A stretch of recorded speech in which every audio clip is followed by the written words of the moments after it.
flavors. Oui, à la menthe, chocolat chaud et snickerdoodle. Peppermint, hot chocolate, and do you mean snickerdoodle? Oui. Oh, and every day for the holidays, Nicolette's will be at Dayton's Market downtown and at Southdale. Joyeux Noël. With your AM 950 weather, I'm Brett Johnson. Look for some light snow throughout today with a high near 20. Tonight, cloudy with a low around 2. And Thursday, a chance for snow with a high near 17. We're asking you to stand with us in this critical moment. Without your support, AM 950 is at serious risk of disappearing. A one-time or sustaining donation keeps your progressive voice on the airwaves. You'll also receive a 2026 AM 950 calendar as a thanks. Find more details at am950radio.com. Portions of the following program may be pre-recorded.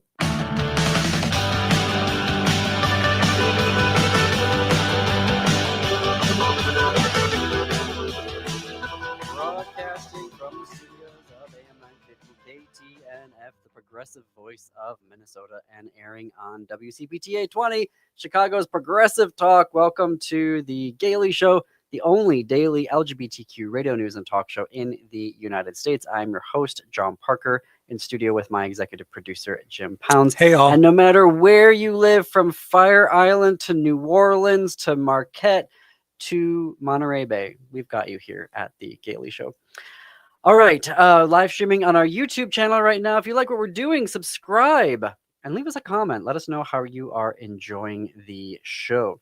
Update about the Queer Gaze monthly film series. The final film in the series is going to be this Sunday, December 14th at Imagine Willow Creek Theater. It is organized by the organizers of the annual Flip the Script Film Festival. This Sunday, they will be screening the rom-com Saving Face from 2004. It is a Chinese American surgeon who has been keeping her lesbian identity hidden from her widowed mother, but then she comes home to find her mother at her door, having been banished when it was discovered she is pregnant out of wedlock.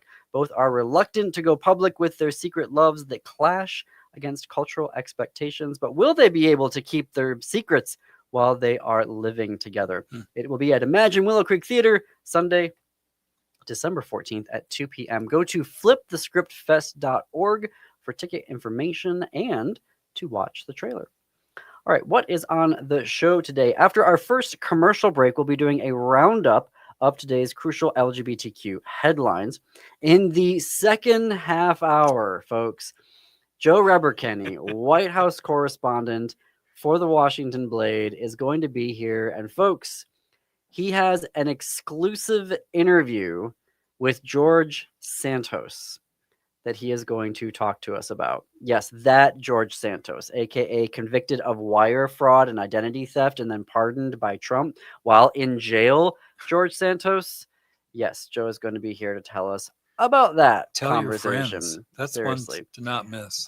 Trump has threatened the International Criminal Court, basically saying, promise not to prosecute me or I will sanction you. Yeah, we're going to talk about that in about 5 minutes. But up first, in breaking news, the city of Arlington, Texas has voted to suspend protections for LGBTQ residents. Or we might say it another way: when you say you're not going to have people covered by your non-discrimination ordinances, the city of Arlington, Texas authorizes businesses and employers to discriminate based on sexual orientation and gender identity. The vote happened last night. We were first talking about this yesterday based off of reporting from Dallas Voice in Dallas. And so the vote happened last night, and it was a 5-4 vote. The protections were suspended initially in September. Yesterday makes it permanent, essentially, that it will go on indefinitely. These protections, by the way, were only put in place 4 years ago in 2021. And the reason why they did it is that they are claiming, based off of the city attorney's reading of federal guidance, that $60 million in federal money is that they use for city services is for public safety and parks and roads will be lost if they keep LGBTQ people protected under their city ordinances. And I just got to say, if you are going to do this as a city, and as a mayor, what Arlington Mayor Jim Ross, what he said last night is exactly the opposite of what you need to say. He said, "I assure you all that in spite of the vote tonight, the city of Arlington remains committed to fostering an inclusive and equitable community for all residents and ensuring that no individual faces discrimination." Va te faire foutre, Yeah. Mayor Ross. Well, go look that up. We won't translate that. Went on, "I pledge to each and every one of you all that we will continue to collaborate with community leaders, council members, and city staff to reach a solution that is palatable to all." Again, ta gueule, monsieur, ta gueule. But the problem is, I think what I'm sure you're getting to is that if you say what of it, which is what I always say, so people in Arlington, LGBT people there, you need to start thinking about, I got to get out of here. And I wouldn't vacation in Arlington. That's where in between Fort Worth and Dallas is Arlington, where at least previously the Texas stadiums were there. The baseball team played there. So I would not be a tourist there. I would not visit there. I get it. Stay out. Yes to all of that. I mean, I get they already lost a $50,000 grant because that grant included the word inclusive. And so they didn't get it from the feds. I understand that. Do not, though, sit there and tell me that you are fostering an inclusive and equitable community while you are taking away rights from an entire group of people and basically giving the green light to employers and businesses to say, hey, you're gay, you're lesbian, you're asexual. I am not going to hire you because of that. I am going to not serve you because of that. You can't have this apartment because of that. And even better, I loved this part. Rebecca Boxall, an Arlington City Council member, said that, well, non-discrimination policies weren't even enforceable. She said, from the very beginning, it was unenforceable at the city level. We can't enforce federal law at the city level. It does not offer protection. So in that respect, it's just misleading. It's just plain misleading. And according to the Texas Tribune, Ash Hall, the policy and advocacy strategist for the American Civil Liberty Union's Texas chapter, had to say, hang on here, councilwoman.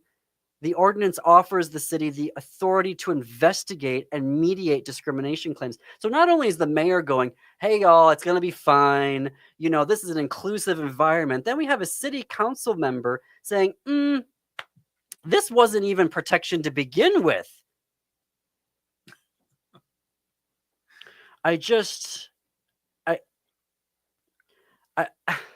And what of it? You know what I mean? If you're if you know somebody and care about somebody in Arlington, you need to speak to them. Don't have your eyes closed about what's happening around you. They don't want our business. They don't want our taxes. They don't want our hard work and our capabilities. Then they don't get them. There's 19 states at the moment who do want you, including Minnesota, where we're sitting. So think hard about relocating, because I think that's a lot of what's going to happen, is that these red states are going to be left without a creative class. I understand that it's very difficult for folks to just up and move. I do too. I get that. I do too. Like, that is hard. But not impossible. This is, if you are going to do this as a city, those are the two things that I would strongly, strongly urge you not to do. Do not pass this thing and say that LGBTQ people are no longer protected by your city ordinances and have the gall to say that you are committed to fostering an inclusive and equitable community, and also do not have the gall to say, well, this wasn't even actually protection in the first place, so it's okay that we're getting rid of it. Right. Please do not do those two things. Right. If you're going to go ahead and pull a stunt like this, I don't know. And I say stunt because I'm angry. I'm obviously in my feelings. And obviously the Trump administration was threatening $60 million. And a city can't just give up $60 million. Like, I understand that. I get that. But the thing that gets me so angry is when you're going to sit there and spit in our face and say that what you actually did was offer us a glass of water. Mhm. Yep. So Well said. there's that story. I literally just turned off. A couple of people just literally left our stream on YouTube because of that. I said what I said. It's just it, and this is the thing. I don't understand anymore moving forward how I'm going to live in this country as a queer person when we see companies like Target throw us under the bus, when we see universities who have tens of billions of dollars in their endowments throw us under the bus for a few $100 million that they could easily cover out of that endowment. And they sit there and go, oh, well, we can't just break into our endowment. Like, that's there for a reason. Yes, you can break into it because we are in a completely unprecedented territory right now. You are being extorted by the executive branch of the United States of America. And instead of fighting that and saying, fine, you know what? You keep your money. We have billions of dollars in endowments to cover funding these programs. And a lot of university presidents saying the same BS right now. We are committed to fostering inclusion on our campus for everybody, but not for the trans kids anymore and not for the queer kids anymore, but for everybody else. Right. So, but how do we, so you got Target, you got these universities, you have these cities now that are sitting there and throwing all of this out the window. And how... you got a Supreme Court that very clearly is gunning for us. And I understand, look, I understand that becoming cynical, giving up hope is like not the answer. But the answer that I'm looking for here is, how in the hell are we supposed to fight for our rights just to live our bleeping lives when people overnight are willing to just toss that aside? Overnight. How exactly?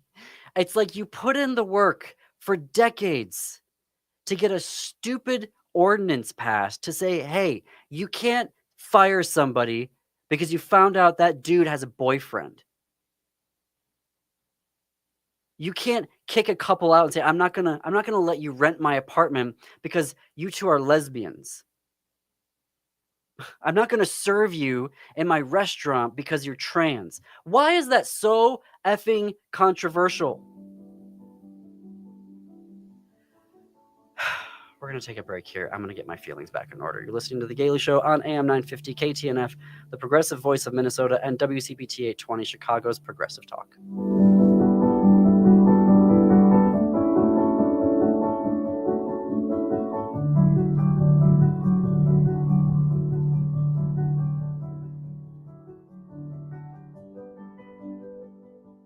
This December, Fortune's Pool Theater celebrates 20 years of creating theater in Minnesota with a free festival of Pirate Mayhem, featuring two irreverent R-rated musicals in repertory, Yar, the Lusty Busty Pirate Musical, and the world premiere, Have Yourself a Lusty Busty Xmas. 3 powerhouse women playing 20 roles, a live orchestra, hilarious songs, and sword fights. Join the cosmic madness now through December 21st at the Hive Collaborative in St. Paul. Tickets are free as our gift to you. Reserve at fortunespooltheater.org.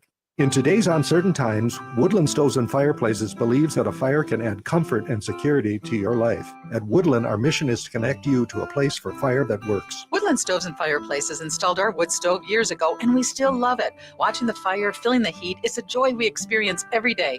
And knowing we have a reliable heat source makes us feel snug and safe. There are many choices in wood, gas, or electric. For diversity and styles, at Woodland Stoves and Fireplaces, we display over 180 models, and 35 of of these are burning displays. You can experience the glow and warmth of a live fire. Whether wood, gas, or electric, find a fire that warms your heart, a fire that adds comfort and security to your life. See the many choices at Woodland Stoves and Fireplaces, located on the corner of East Franklin and Riverside Avenue in Minneapolis, and online at woodlandstoves.com. Woodland Stoves and Fireplaces since 1977.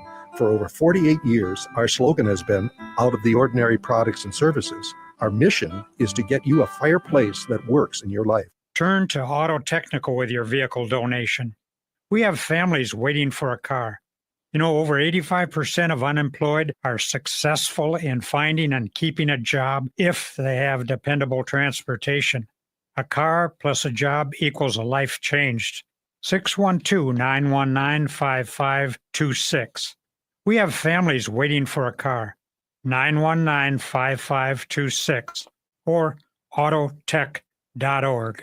Hi, this is Ryan, owner of Snap Construction. It's been great working with so many of the passionate AM 950 listeners over the years. We have realized how important AM 950 is to the community. I want to see AM 950 continue to grow and continue to thrive into the future. To help continue to grow, Snap Construction will be putting up proceeds to assist the station in marketing on social media. Snap Construction encourages you to do your part by liking and sharing the content on AM 950 social media platforms. This is Chad, owner of AM 950. Ryan has always told me the best time to get work done is during the colder months of the year because demand is much lower. He is backing that up again by offering 30% off labor on windows and siding from now until the end of December. Call Snap Construction now to get 30% off labor on windows and siding. As always, Snap Construction stands by their work with a lifetime craftsmanship warranty. Trust the company AM 950 trusts Snap Construction, arguably the most well-reviewed roofing, siding, and window contractor in the metro area. Get a free estimate by calling 612-333-SNAP or find them online at snapconstruction.com. Financing options available.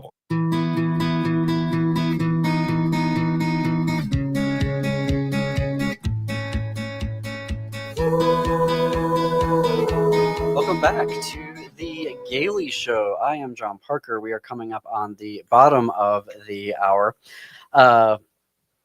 Yeah, I'm gonna turn away from that right now. But yeah, I'm still in my feelings about City of Arlington and what they've just done here, and all of these people that are taking away our rights and then telling us that they weren't even rights to begin with, and everything's still hunky dory.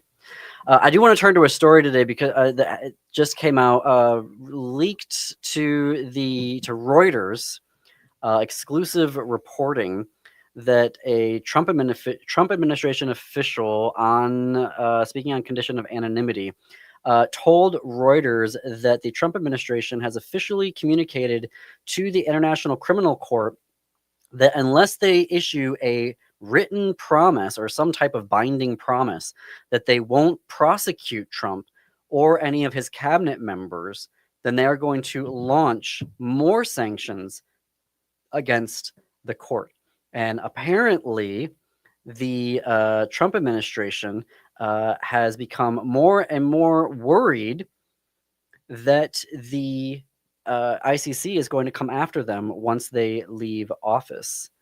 And so they are looking for a blanket immunity, Reuters is characterizing it, that would prevent them from being prosecuted when they all leave their positions. You have to realize that you're doing something wrong when you're telling the court, you can't prosecute me. Well, he's realized that all along. That's how he's lived his entire life. He's lived his entire life in courts, being accused of stuff, not following through on his obligations. He's been a cheap scofflaw ever since he first took over his father gave him all this money so that he could be a successful businessman, fat Nepo baby. But the point is, he knows, the people around him know, and literally we're watching the worst of the American character, the absolute worst, ugly American act like the ugliest American. And way too many millions of people are still tolerating it. And that's what those of us that know the difference need to get in their faces if they're our friends or relatives, and you need to disapprove them of that misperception. This guy is the worst of us, okay? He might be the worst of you too. He might represent what you believe, and I'm sorry for you for that. But not listeners to this radio station. You people know the difference. I know you do. So we need to disapprove other people by telling them in no uncertain terms, this man is a criminal. It will come out. It will be proven. We already know it in our instinct and our spines. We know it. And all of the people, literally thousands of people in his administration, are going to be prosecuted. And they are going to pay a terrific price. If I have anything to say about it, I hope they pay a terrific price for what they've done to this formerly, at least above average country. And so we'll see. That's my hope. There, you want to talk about hope? That's what I have hope for. Yeah. Mass prosecutions. I have I'm great feeling hope for very that. cynical today.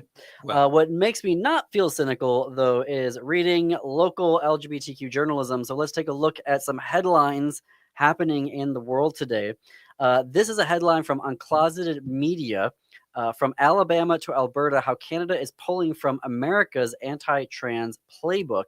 The subhead, an uncloseted media investigation finds that Alberta's government is using many of the same tactics that were used to pass anti-LGBTQ bills in the Deep South. The reporter is Emma Pedra. You can read the full article there on their website. Essentially, what is happening here is that Alberta, the province of, is coordinating or adopting things that Alabama has been doing as it relates to gender affirming care and trans rights, deliberately citing laws that Alabama have passed, using witnesses that testified under oath in legislative committees, bringing them up to Alberta as well. So this is very, we've seen this in Africa, particularly Uganda, where American MAGA Christians and Republicans have been taking our anti-LGBTQ policies and taking them into other countries and saying, you need to do this as well,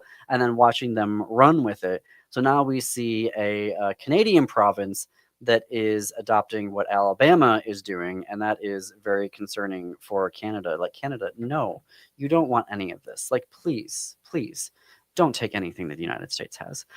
nothing. Another headline from Queer Kentucky, Jim, this will be of interest to you. The headline is, trans people in Kentucky are on edge. Some are arming up.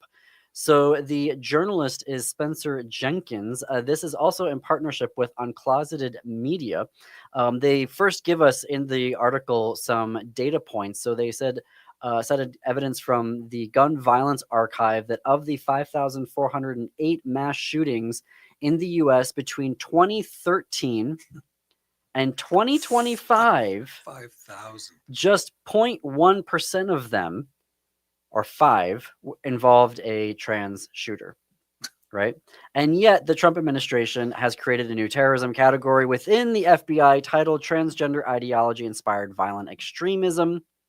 There you go. So Queer Kentucky and Uncloseted Media were looking at that state and finding that more and more queer people, including more and more trans people after Charlie Kirk's murder, have been joining Pink Pistols or arming themselves to protect themselves. Yep. Yeah, state of America. And then this is a headline from Erie Gay News. And this is actually good news. The city of Erie has earned a perfect score of 100 on Human Rights Campaign's 2025 Municipal Equality Index. That was the headline. It is the 13th annual edition of this index that Human Rights Campaign does. 506 cities participated in this year's edition. The Human Rights Campaign evaluates municipal laws, policies, services for the queer community. Guess what, Arlington? You're going to get a failing score. Anyway, this is the 4th year in a row that Erie, Pennsylvania, has achieved a perfect score. Quoting directly from their article, in addition to the city of Erie's perfect score of 100, the city also received 9 bonus points for its ordinance banning conversion therapy and its youth bullying prevention policy for city services and for providing services to and supporting people living with HIV and AIDS. So you can read more at Erie Gay News about how the mayor, Joe Schember, really made this a priority when he was elected in 2018. Now, in 2018, they had a score of 50 out of 100.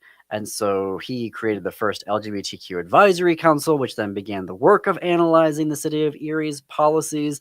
So a lot of progress has been made in Erie since 2018 to 2025. And this is not the first year they've gotten a perfect score on HRC's MEI index, the Municipal Equality Index. All right, we are going to take a break here. When we come back, we're going to have Joe Reberkenny, White House correspondent for the Washington Blade. Folks, he has an exclusive interview with somebody that, you're going to want to hear about this. You're listening to The Gailey Show on AM 950 KTNF and WCPT 820, Chicago's Progressive Talk. More after the break.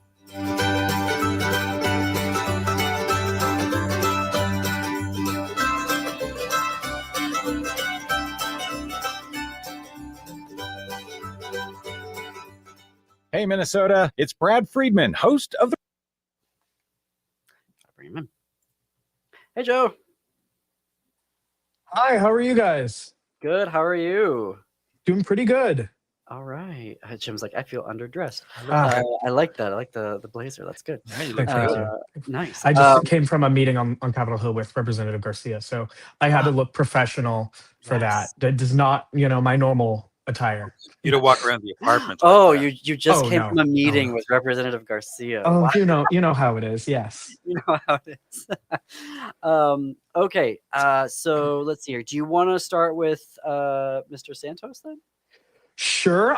Because my editor is still technically looking through it, I can't give out too much information, but I will. I got some quotes and some a little bit I can tease for sure for the story to come. Yeah. Cool.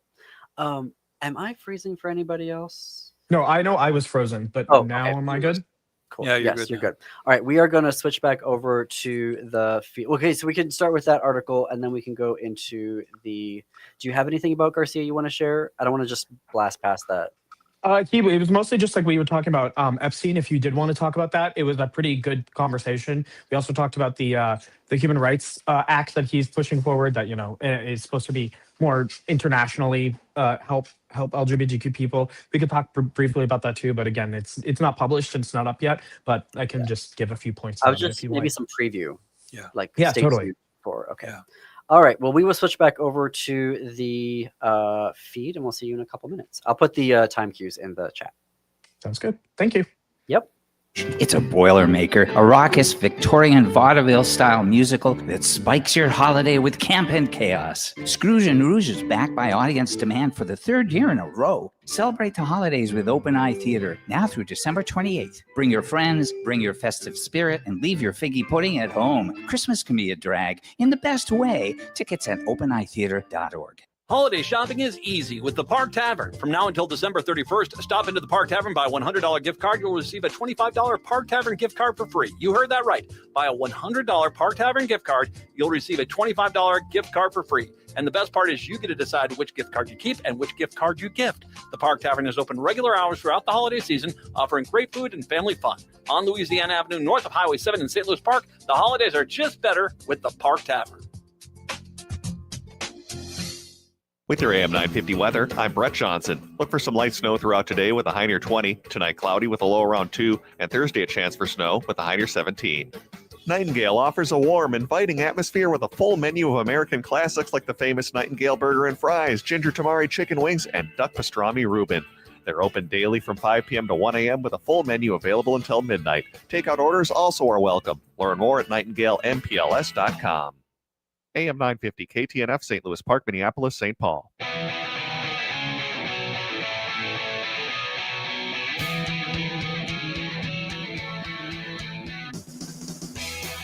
Coming to you from the studios of AM 950 KTNF, the progressive voice of Minnesota, and airing on WCPT 820, Chicago's Progressive Talk. Welcome back to the Gailey Show. I am John Parker. It is 33 minutes after the hour. Joined in studio by my executive producer, Jim Pounds, also streaming live on YouTube right now. If you like what we're doing, subscribe, leave us a comment. Since 1969, the Washington Blade has been the nation's independent source for fearless reporting, earning the paper the moniker, the newspaper of record for the LGBTQ plus community. You can read their award-winning journalism at more than 100 locations throughout the DC region and online at washingtonblade.com. You can also have it delivered right to your inbox if you subscribe to their newsletter. Joe Reberkenny is the White House correspondent for the Washington Blade. He is a graduate of American University, where he studied broadcast journalism and political science with a focus on gender, race, and politics. He covers LGBTQ issues and political news with a particular passion for exploring queer history in the nation's capital. And he joins us here bi-weekly on Wednesdays to share his fantastic reporting from inside the Oval Office and on Capitol Hill. Joe, it is great to see you again. Good afternoon. It's so lovely to be here. All right. So you have an article that's about to hit with a certain infamous representative. Diva do you want is to the give word us a preview of this conversation? I got to speak with former Representative George Santos on Monday about all of the various things that have happened since his run for office in 2022. And it was a time. Yeah, I got a lot of interesting information and a lot of good back and forth, I'll say, that it should make for a very, very interesting interview. Yeah. Did you leave your belongings in your car? I mean, you don't want to bring anything with you. Did you freeze your credit? No. I was Did you good. get a lock when you're checking his account? No, we were in the lobby of a hotel, so there were a lot of witnesses. It was good. It was good. No, yeah. Wait, so how did this come about? Like, did he reach out to the Blade? Did you all reach out to him? Like, yeah. So I had been seeing little rumblings of Santos, trying to make a comeback, media things here and there, Instagram videos, and I just reached out to the email that he had and linked with his Instagram, and his team got back to me, and we were able to organize this sit down. It was only about half an hour, but a lot of topics were covered. Specifically, related to his pardoning and some of the allegations and criminal, things that he had been accused of and had to go to prison for. It was something else. Yeah. Not bad. I bet they were thrilled to get the interview. It seemed like they were super timely. They responded, although we did have to wait for about half an hour as there was traveling delays, I guess, coming from New York City back and up and down. But it was good. It was pretty productive, I'd say. Yeah, and professional. Yeah. How would you characterize him? Your impression of him as you were sitting there. Unapologetic is still definitely a word I would use to describe him.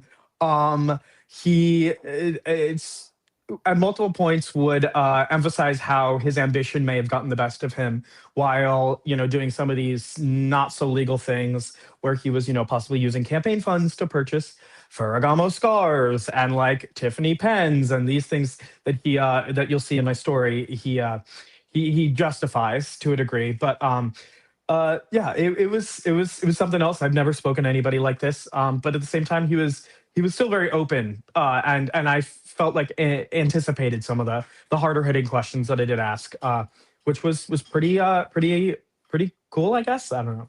Yeah. How do you go about fact checking an article like this? Are you just basically saying, tell us your story and we're going to go with that right now? Yeah, I did a lot of fact checking before where I, figured out what questions I was going to ask, and then eventually let him kind of just talk. And obviously, being print media, it is lovely to be able to take a step out and actually fact check, which I know some other journalists, specifically with radio, like you all, and with TV, it's a little bit more difficult too. And I finished it actually this morning, the story, and my editor said we're gonna wait a few days. I'm gonna fact check every line of this, make sure we're good, make sure we don't get scrutinized on social media by anybody about this. So so it might be slightly delayed, but it's all in the sport of making sure what we provide is accurate information. You need to triple fact check this guy. Yeah. A lot of it is just pointing out what he has point blank said that he has not done, and then this is what everybody has reported he has done, and this is the evidence. So it's a lot of back and forth. Did he characterize his time in prison at all? Very lightly. I did ask some questions about it. He mostly talked about how disparaging the place that he was at in New Jersey was. He uses this as kind of like a a shift to want to advocate for prison reform advocacy and how dehumanizing it was. He at one point explained a story about when he was he got underwear that essentially had skid marks in it. He talked about how some of the food he had to deal with was rotten, and the black mold that he was seeing in these this prison space. But it was, yeah, so a little bit, not too graphic in terms of storylines or really much detail, but enough to get the vibe that this was not the 5 seasons that he, or the 4 seasons, excuse me, that he was maybe used to under some campaign finance funding. It's interesting that people, when they finally get faced with the reality, now they become an evangelist for prison reform.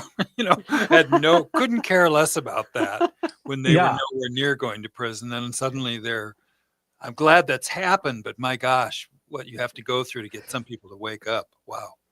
Yeah, I totally got that from my interview with him too. I could not find a whole lot of information on him advocating for prison reform prior to his sentencing and to his expulsion from the House. But now it seems to be a very big concern and effort that he wants to push forward. So it's an interesting turnaround.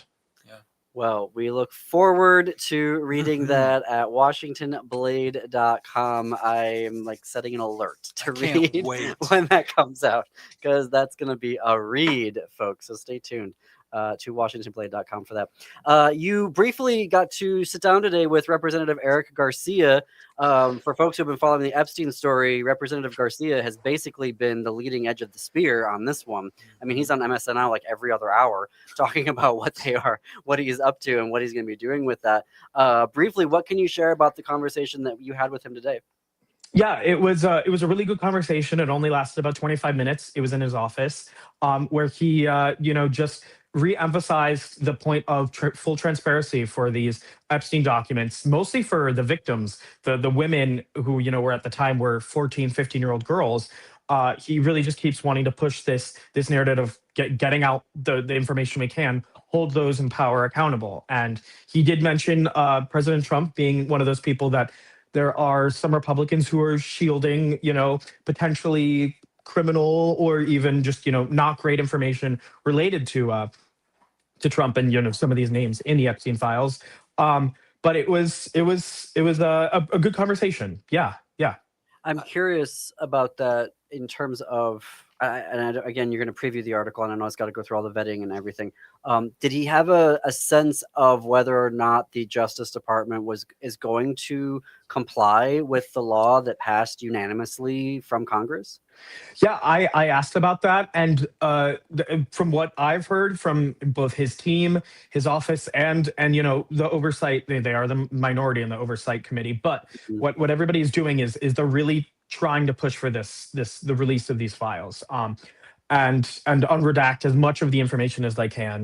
That doesn't give certain information regarding some of these victims up. What surprised me was this effort of a bipartisan energy almost that was there. He acknowledged that this is an issue that both sides really do care about and want to have released. The Republicans in the committee, albeit maybe not super outspoken in support of it due to relationships with Trump and him being the current sitting president, and him having had such an extensive relationship with Epstein prior to his passing and all this information coming out. It seems like there are people on both sides who are trying to push this forward, not just the Democrats. And he even gave kudos to Marjorie Taylor Greene, which I thought was pretty surprising because she's been one of the outspoken voices of pushing these files out and making sure that the public knows who is in the White House and who is on Epstein's island. And sometimes those lists seem to overlap a little. Yeah. Of all the things you can say about Representative Marjorie Taylor Greene, that's at least one thing you can say.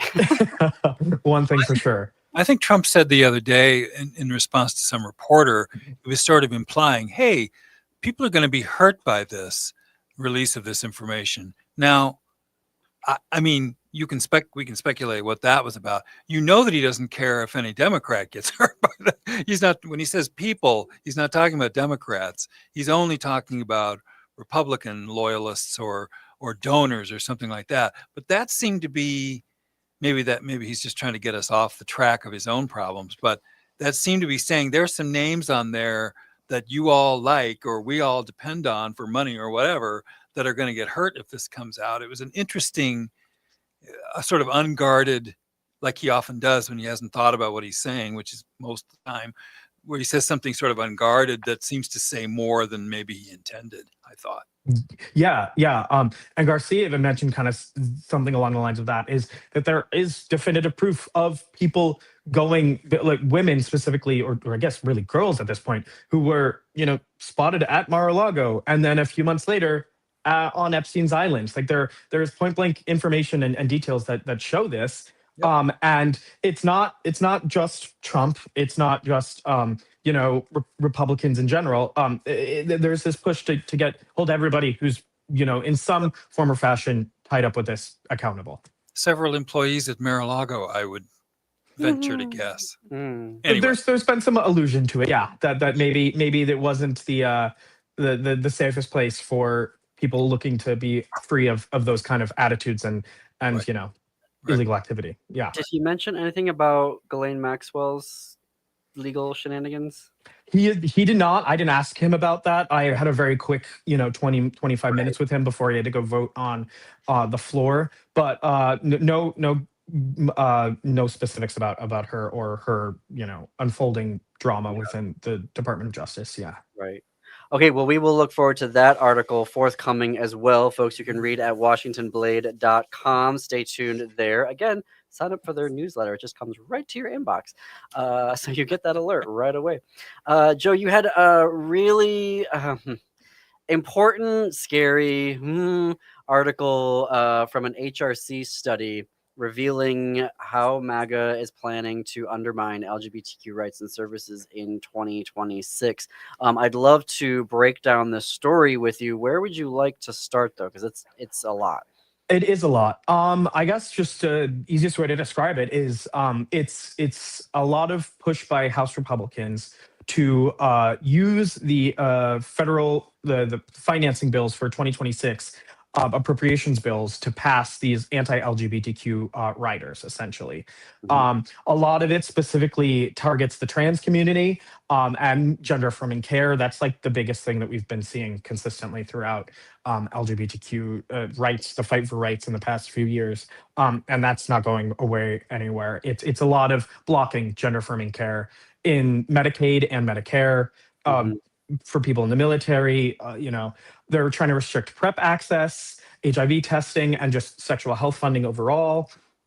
And it culminates in about 52 specific anti-LGBTQ riders. That's what they're trying to pass. And it's not as honorable, I would argue, as just pushing this by itself as like a single legislation. It's citing it in with things that are going to pass regardless because they need it to in order to fund the government for the next year. So there's much more likelihood of it passing, even if, no one particularly agrees. It's a way to kind of sneak it in the back door, if that makes any sense. It does. We have to take a break here. We're going to have more with Joe Reberkenny, White House correspondent for the Washington Blade. Before we fit in that break, please do check out our GLAAD Media Award nominated podcast, This Queer Book Saved My Life. I interview LGBTQ guests from across the rainbow about a queer book that had a life-saving impact for them. Plus, we bring in the book's authors to talk about what it took to write that book and its impact on them. You can find This Queer Book Saved My Life everywhere that you get your podcast and at thisqueerbook.com. You are listening to The Gailey Show on AM 950 KTNF and WCPT 820.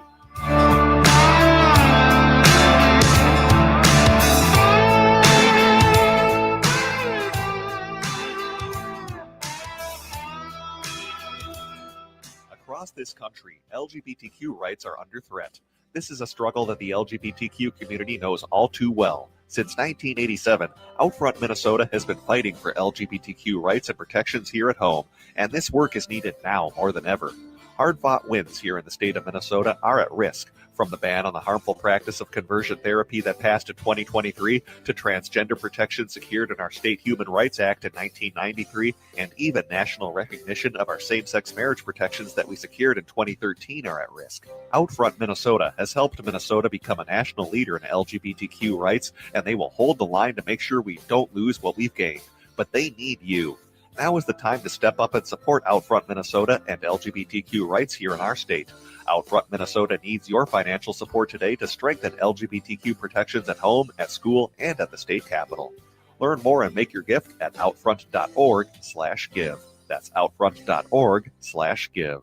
Hi, I'm Jay from Greenhouse Salon and Shop. If your current salon experience feels rushed or impersonal, come feel the difference at Greenhouse. Our artists create personalized styles in a warm, inclusive space, and our shop is full of unique gifts from local women makers. See some of what's in store and book your appointment online at greenhousebrynmar.com. Better yet, stop by 403 Cedar Lake Road South in the quaint Bryn Mawr neighborhood of Minneapolis. Greenhouse, where every client feels cared for. Hi, I'm Mary T. Caring for others runs deep in my family. My grandmother, Rosa, was a nurse who cared for people in their homes more than a century ago. Inspired by her compassion, my mother, Margaret, and I founded the Mary T. family of companies nearly 50 years ago. Today, we continue that legacy across Minnesota, Wisconsin, Maryland, and Arizona, providing senior living, assisted living with memory care, home health, hospice care, rental housing, and support for people with disabilities. Each service is personal, creative, and focuses on the unique needs of those we serve. We also believe in joy and community, which is why we opened Crooner Supper Club in Fridley, a place to celebrate life with music, laughter, and connection. At Mary T., we're proud to be a Minnesota family company rooted in compassion, inclusion, and respect, and proud supporters of AM 950 and the values that this station represents. Visit marytinc.com to learn more. Congratulations to Mary T., named one of the most admired CEOs of 2026 by the Minneapolis-St. Paul Business Journal. Hey, this is John Parker at Rainbow Road in Minneapolis. The holidays are coming up, and you can buy a limited selection of official Tom of Finland swimwear, tanks, and underwear for that special someone or for yourself. But don't wait on this. When they're gone, they're gone. And while you're there, update your gym look from a wide selection of tanks, t-shirts, and shorts. Rainbow Road is open 7 days a week on Grant Street by Loring Park and all the time at rainbowrd.com. Remember to get it at the road.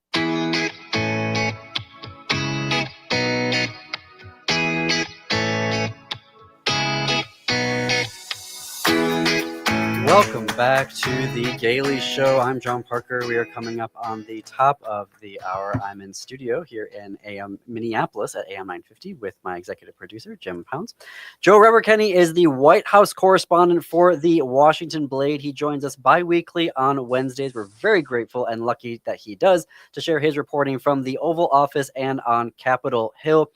Joe, before the break, you were telling us about this really important study the HRC has put out that is looking at these riders that GOP and MAGA plan to enact in 2026. First, can you help for those of us that aren't, for folks who aren't politicos, what a rider is not a bill. It is something that people are going to be adding into a bill. You were just talking about that too. Can you unpack that for us? Yeah. So essentially what it is something tacked onto the end of a bill that they know is going to pass because it's either required, like a spending bill, which is what most of these are, or appropriations bills. So these are things that, are going to pass regardless, even if they do have some kind of controversial point or rule thrown in at the end, which is mostly what these are, because they know that they don't have the numbers to get it passed just by itself, which is what normally would be happening. Right. Mm-hmm. We saw Aaron in the Morning was reporting that there was riders in the NDAA, the National Defense Authorization Act, that somehow got cut. They were anti-trans riders that got cut. So where I'm going with that, though, is that just because MAGA's planning on sneaking these in there doesn't necessarily mean they'll end up in the final legislation. Am I right on that? True. Yes. The best thing I can do, I guess, to recommend is speak to your representatives and tell them, do your homework, look to see where these riders are. Again, as I said, there's like 52 that I was able to find based on this HRC study that are thrown into things that are likely expected to pass. call your senators, call your representatives, and tell them, I know you need to pass this because you need to fund the government, but maybe don't like try to cut that portion out, especially if it does attack trans people or redefine sex as biological. There are some gag rules implied or gag rules applied that talk about trans care universally and internationally. Like there are some far-reaching issues that this, if not cut out, could have long-term implications for the LGBTQ community, not just domestically but internationally. Wow. I mean, that seems such a big story right now. Is there something else that you want to cover on that that I haven't asked a question on? Because there's a lot there. Yeah. I mean, besides just informing people that these are being pushed through, 2/3 of people support non-discrimination protections, according to this study and according to multiple organizations that are polling people. There's 70% of politicians say that they have used trans people specifically as a method of getting points with the MAGA crowd specifically. So it seems more, I don't want to say ingenuine, but it definitely seems that there is an interest being stemmed from something that is not directly representational towards the populations that these people are trying to, to get towards. It seems more being pushed down the line from some of the higher ups, whether it be in the Trump administration or in the MAGA sphere in general. There's overwhelming support for protecting LGBTQ people in this country, but it just seems like the fight is not getting past words, I guess. Did I just hear they're admitting it to pollsters or survey folks that they are literally using the trans community as scapegoats? Yes. So in this study by HRC, 70% of politicians who have used trans youth arguments as we need to focus on this have admitted to using it specifically to score points with MAGA and more far right figures in the government, as they're starting to take over various sectors of the government, the Department of Defense, and the government, like just so many facets of the government are now being taken by the Trump agenda, and that does fall in line with anti-trans, anti-LGBTQ sentiment. It's a tactic. It's not a belief. I don't think it's a tactic. Well, it just gets at this idea of the MAGA is trying to paint the Democrats as obsessed with the LGBTQ community and trans legislation, and like it's the only thing that the Democratic Party does. And in essence, they're the ones that are obsessed with us. They're the ones that are spending all this time and tax dollars talking about the LGBTQ community and wasting everybody's time on legislation that nobody wants. Yeah, I spoke with some people from the Human Rights Campaign, and they emphasized how this has been like a 3-year attempt to poison the general public against trans people at this point, and there's not really a reason for it. These are people, specifically people who are working for the federal government, who are the ones being most impacted, the ones who are in the military, the ones who are working for the federal government, trying to safeguard and protect Americans' rights, are being the ones who are being most disadvantaged by all of these legislation, and it's disheartening to say the least. It is. We are coming up on the end of our time here. There is a great article that Joe has out on Washington Blade's website related to a lavender scare 2.0, and I really encourage folks to go and read that because it is a literal redux of what the Eisenhower administration did, and frankly, what's his face, Roy Cohn and the senator from Wisconsin, that all of that in the 50s is happening again. And you can see Joe's reporting just outlining it so crystal clear for us. And of course, stay tuned to WashingtonBlade.com for Joe's upcoming exclusive interview with former Representative George Santos, as well as his upcoming interview with Representative Eric Garcia. WashingtonBlade.com. Sign up for the newsletter. It'll come right to your inbox, Joe. It's always a delight to talk with you. Thank you, honestly, for sharing your time with us. Thank you for giving me the opportunity, and I appreciate what you all do here so much. Yeah, thank you. Definitely. We'll see you back here in a couple weeks. Fantastic. All right, Can't well, wait. thank you for listening and watching today. Remember to subscribe, click like on YouTube. Up next on WCPT 820 is Democracy Now! With Amy Goodman on AM 950 Radio. It is the Matt McNeil Show. Stay tuned after that for Native Roots Radio. And then at 10 p.m. Central, Step into the Unknown with Greg Bakken on Ghost Box Radio. And until this time, tomorrow, keep it queer, America. Keep it queer.